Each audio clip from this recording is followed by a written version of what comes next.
You acknowledged to the New York Times that you've moved the goalposts in terms of what it would take to reach so-called herd immunity in the United States. Here's what you said. You said when polls said only about half of all Americans would take a vaccine, I was saying herd immunity would take 70 to 75%. Then when newer surveys said 60% or more would take it, I thought I can nudge this up a bit. So I went to 80, 85. And then you go on to say that it may be as high as 90%.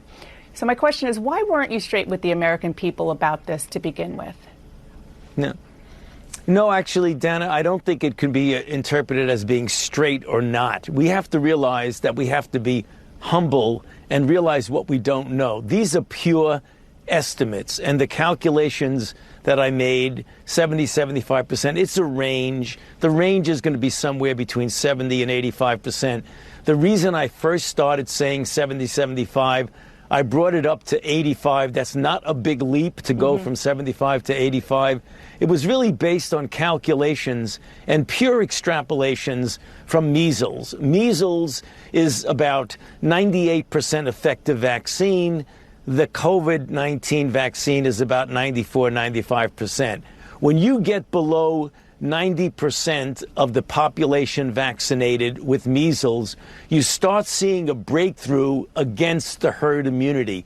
People starting to get infected like we saw in the upper New York State and in New York City with the Orthodox Jewish group when we had measles outbreak.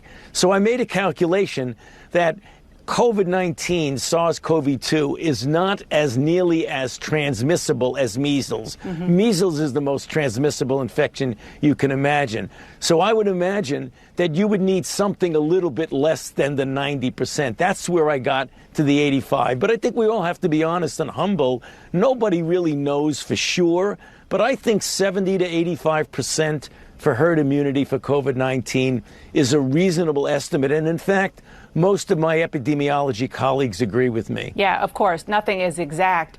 I guess my question was about polling. It seemed in that quote to suggest that you were basing your recommendation on polling and what people could accept. Is that not what you meant?